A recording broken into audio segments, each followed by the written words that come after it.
নমস্কার, আমার নাম জ্যোতির্ময়। আমার পরিবারে আপনাদের সবাইকে স্বাগত জানাই।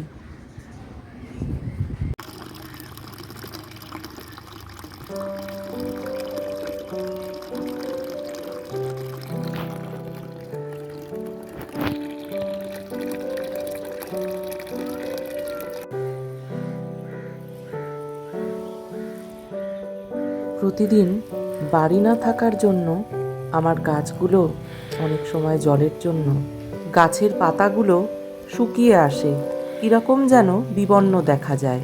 তাই জন্য তাদেরও জল দেওয়ার প্রয়োজন, সঠিক পরিচর্যা করবার প্রয়োজন।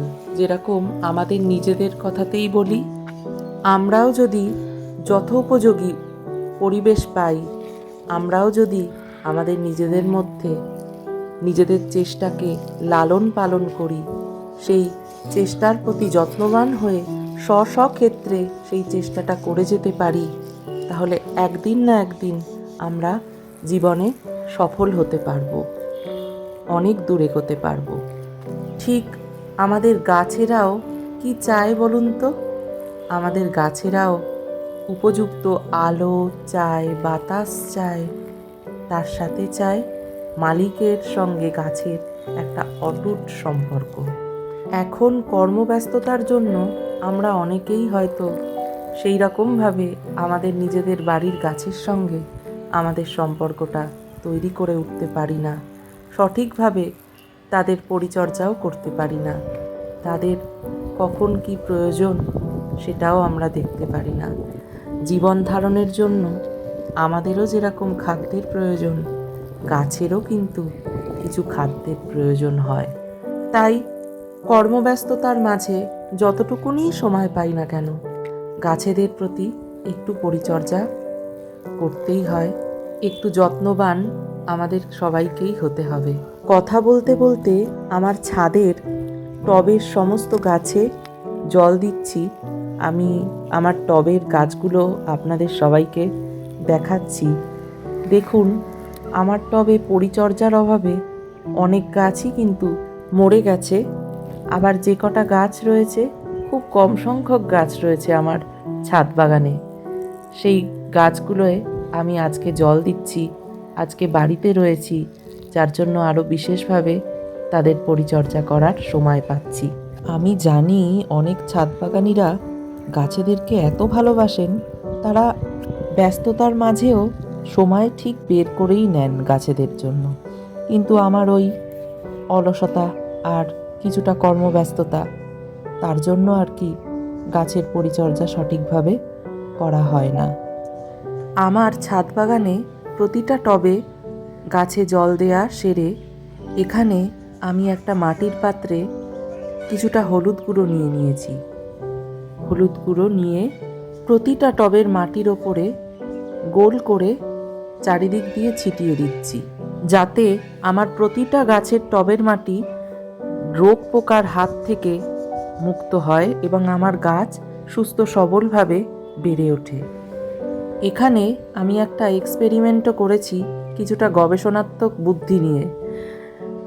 এখানে আমি গাঁদা ফুল, শুকনো গাঁদা ফুলের পাপড়ি প্রত্যেকটা টবের মধ্যে, যে টবগুলো কিছুটা খালি ছিল সেই টবের মধ্যে আমি শুকনো গাঁদা ফুল কুচিয়ে ছড়িয়ে রেখেছি। আমরা যখন ছোট ছিলাম তখন অনেক সময় দেখতাম যে মা পুজো দিত, পুজো দেওয়ার পরে টবের মধ্যে গাঁদা ফুলগুলোকে ফেলতো। গাঁদা ফুলগুলো রীতিমতো শুকিয়ে যেত এবং শুকিয়ে যাওয়ার পরে ওর মধ্যে থেকে চারা গজাতো। আমার ছাদ বাগানে যদি এইরকমভাবে গাঁদা ফুলের চারা বেরোয়, এরকমভাবে চারা বেরিয়ে যখন গাঁদা ফুল গাছ বড় হয়ে গাঁদা ফুল ধরবে, তখন আমার মনটাও যেন ভরে উঠবে। এই যে ছোট ছোট আনন্দ, এই আনন্দগুলো আমি এই ছাদ বাগানে এসেই অনেক রকমভাবে উপভোগ করতে পারি। যেমন নিজের লাগানো কোনো ফল গাছে ফল ধরলে তার মতো আনন্দ বলে প্রকাশ করা যায় না। নিজের ফুল গাছে যদি ফুল ধরে তারও একটা আনন্দ রয়েছে, সেই আনন্দটাও অনেক আলাদা। আবার নিজের হাতে কলম করারও অনেক আনন্দ রয়েছে। কলম করে কলমটা যখন সাকসেসফুল হয় তখন আমাদের মনটা কতই না ভরে ওঠে।